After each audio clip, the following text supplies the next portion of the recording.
উদয়পুরে আবারও দুঃসাহসিক চুরি। এবার জেলা পুলিশ সুপারের কার্যালয় থেকে অল্প দূরত্বে এক শিক্ষকের বাড়িতে নগদ টাকা ও স্বর্ণালংকার চুরির অভিযোগ। ঘটনায় এলাকা জুড়ে ছড়িয়েছে আতঙ্ক, উঠেছে নিরাপত্তা নিয়ে প্রশ্ন।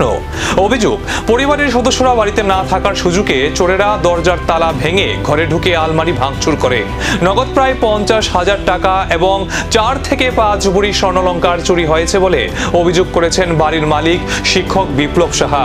খবর পেয়ে রাধাকিশোরপুর থানায় পুলিশ ঘটনাস্থলে পৌঁছে তদন্ত শুরু করেছে। তবে বারবার চুরির ঘটনায় এলাকাবাসীর মধ্যে ক্ষোভ বাড়ছে। স্থানীয়দের অভিযোগ, গুরুত্বপূর্ণ সরকারি দপ্তরের কাছাকাছি এলাকাতেও নিরাপত্তার অভাব স্পষ্ট হয়ে উঠেছে। এই বাড়িটা আমার বোন জামাই মাস্টার বিপ্লব সাহার। আমাদের এলাকা মহাদেব দিঘির পূর্বপার, ওয়ার্ড নাম্বার 9। গতকাল আমার বোন ছুটি থাকার কারণে তাই অমরপুর তাদের নিজস্ব বাড়িতে গিয়ে পুরান বাড়িতে গিয়েছিল। এই সুযোগে রাত্রিবেলা চোরের দল এসে সমস্ত বাড়িঘর লুটপাট করে যা কিছু আছে নিয়ে গেছে। স্বর্ণ প্রায় 4 ভরি হবে, ক্যাশ টাকা নিয়ে গেছে প্রায় 50-60 হাজার এবং অন্যান্য আনুষঙ্গিক জিনিসও নিয়ে গেছে। কি কি নিয়ে গেছে এখনো আমরা কাগজপত্র ঠিকঠাক আছে কিনা এটা এখনো জানি না। বোন জামাই এবং বোন এসেছে, তারা এখন তদন্ত করবে, দেখবে কি কি হারানো গেছে।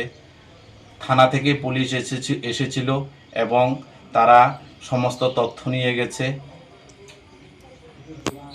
এরকম চুরি আমাদের এলাকায় বিগত 15 বছর ধরে হয়নি।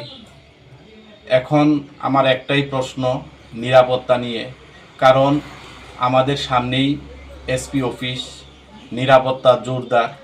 এরকম একটা জায়গা থেকে কিভাবে চোরের দল রাতের আধারে এসে জিনিসপত্র নিয়ে যায়, এটাই আমার প্রশ্ন। এভাবে চললে আমাদের নিরাপত্তা থাকবে কোথায়? একের পর এক চুরির ঘটনায় আতঙ্ক বাড়ছে উদয়পুরে। এবার কি দুষ্কৃতীরা ধরা পড়বে, নাকি আবারও থেকে যাবে অমীমাংসিত রহস্য? এখন সেদিকেই নজর।